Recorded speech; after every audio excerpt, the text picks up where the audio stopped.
What's up, guys? This is Mike of Morbid Media, where we're always keeping it fun, keeping it real, and keeping you inspired. Today I'm going to be doing a vlog on a kind of a controversial subject that's probably older than time itself. It's about a few symbols that most people just look at every day, take for granted, don't know what it's really about, where it originally came from, and also it's kind of stereotyped with certain religions that really has nothing to do with the religion themselves. They were just adopted to that religion, and that's right after this.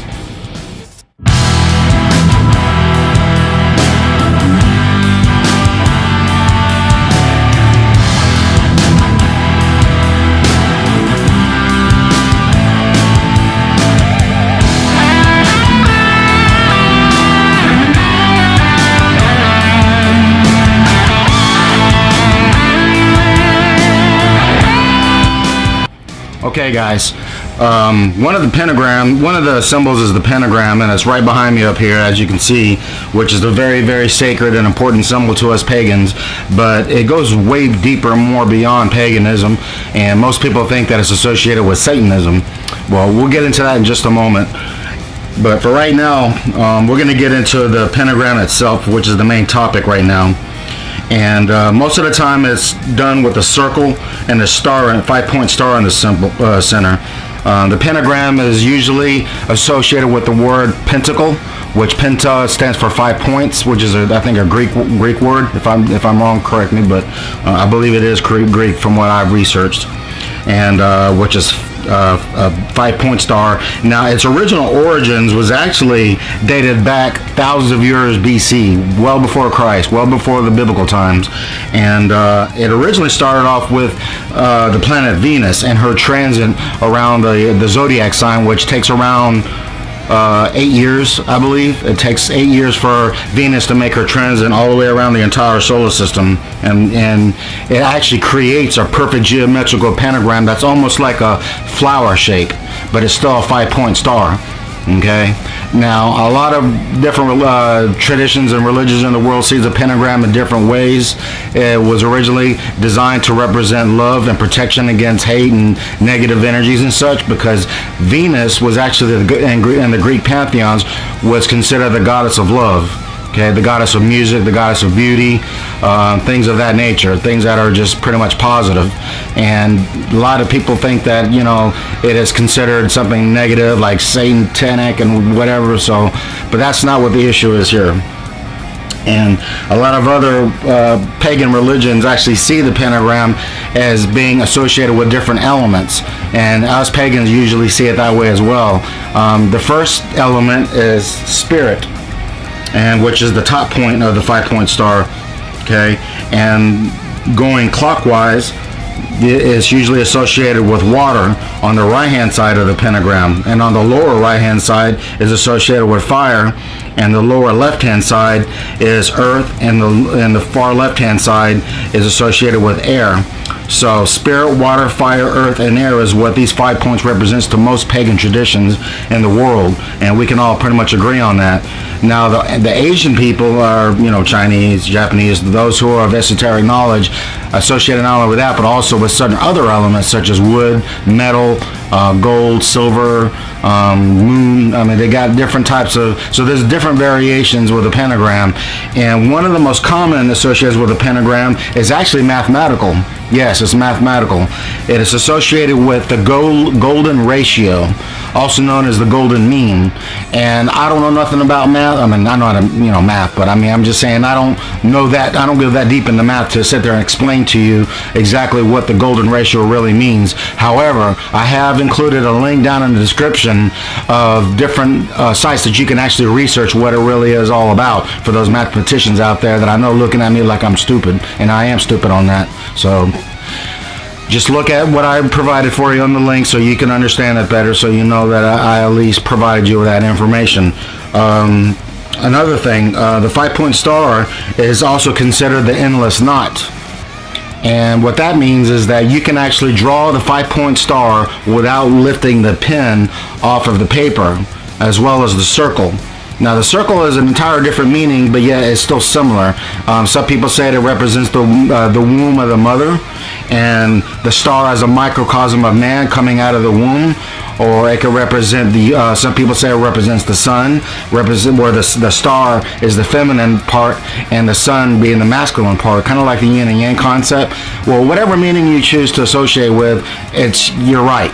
They're all right. It really depends on you. It's strictly subjective. It just depends on how it feels to you, what it really means. Leonardo da Vinci actually come up with what he calls the Vitruvian Man, whereas it's the man standing in the center with his arms spread out, and he's actually in the shape of a perfect cross.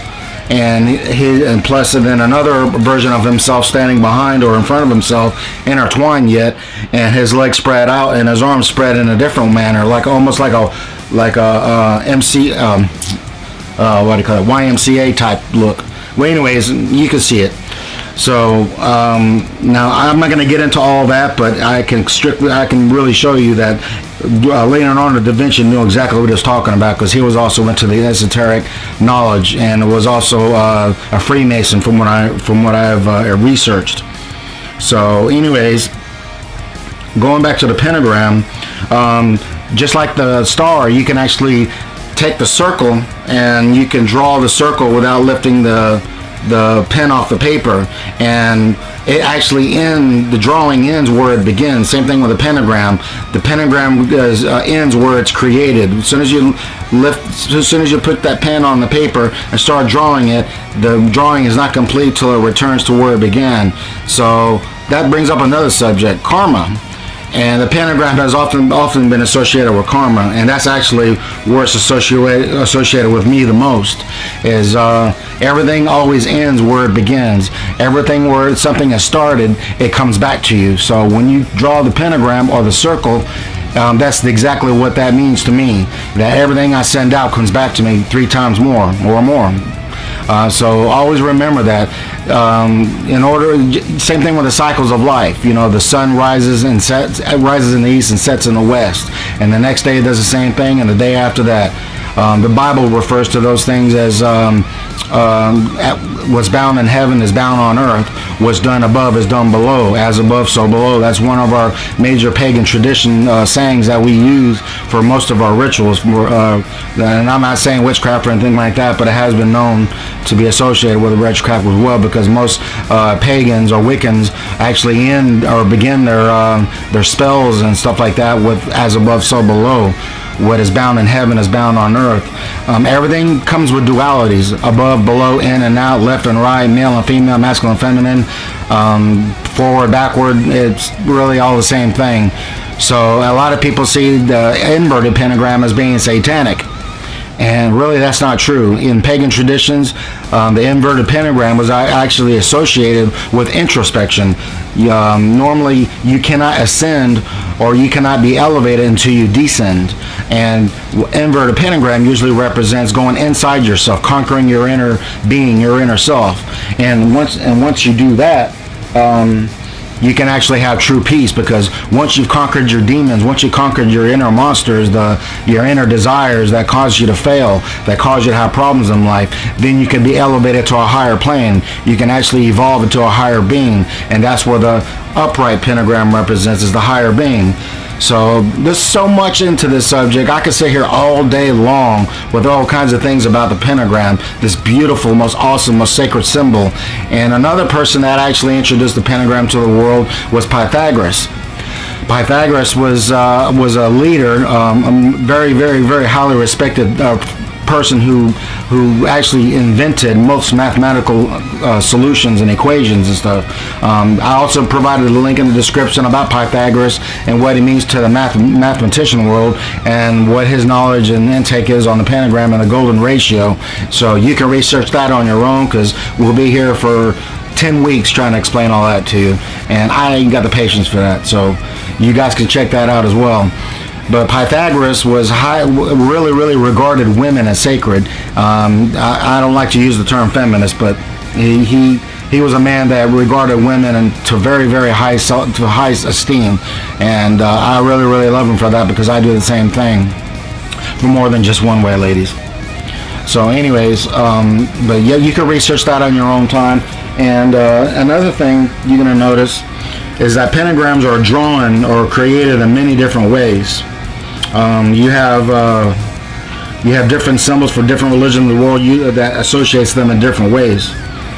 And another symbol is called the hexagram. The hexagram is two triangles. It's the upright and the inverted triangles, and they're put together. Now, if you notice the symbol right here, which is actually the nucleus with the surrounding, spheres and the thing, that's usually associated with microcosmic stuff. And you'll see the pentagram. You'll see the hexagram right in the center. A lot of people usually refer to the symbol as the Star of David. And it has nothing to do with David. It has nothing to do with the Bible. It has nothing to do with Jews. It was well around way before the Jews ever even adopted it as their symbol. So anybody who thinks of that as a Star of David, you're right, because that's the way when they adopted it, they made it that way. But it is actually something far deeper than that. The upright triangle represents the masculine principle, and the inverted triangle represents the feminine principle. Okay, so you got the balance and harmony of the masculine and feminine, and it's a very, very, very deep and controversial symbol, because a Jew will cuss you out and damn near want to kill you for saying such a thing that I'm saying right now. But it is a very, very ancient symbol, far older than anything you'll ever know, and almost probably older than the pentagram itself. So that's a lot of people need to remember. And another thing I wanted to show you was the hexagram associated with the Masonic symbol. And you can clearly see right here the Masonic symbol with a G in the center. Nobody knows for sure other than the Masons themselves what the G stands for. Some people say God, some people say gangster. So I don't know. Only they know that, and they're not willing to share it, because my grandfather's one and he won't even tell me. So you don't have to worry about me telling you, because I don't know. So anyways, these are symbols that a lot of people just look and see every day. They take it for granted and they don't know what it means, and they'll just sit there and just think it's, satanic or whatever, and it's none of that. In fact, a lot of people, I have nothing against satanic people, so please don't get me wrong, satanic people. I understand.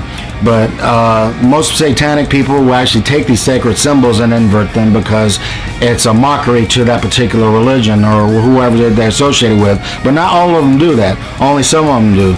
So most satanic people care less about any other religion. They're only focused on what they're doing, which is the better way to be, actually, if you're going to be satanic. So these symbols are very amazing. They're very sacred. They're very ancient. Do not disrespect them. If you don't understand what they are, research it. I got plenty of links below for you to look at, so you can see for yourself what they really mean. They're very important, and that's it. Okay, guys, I hope this was helpful to you.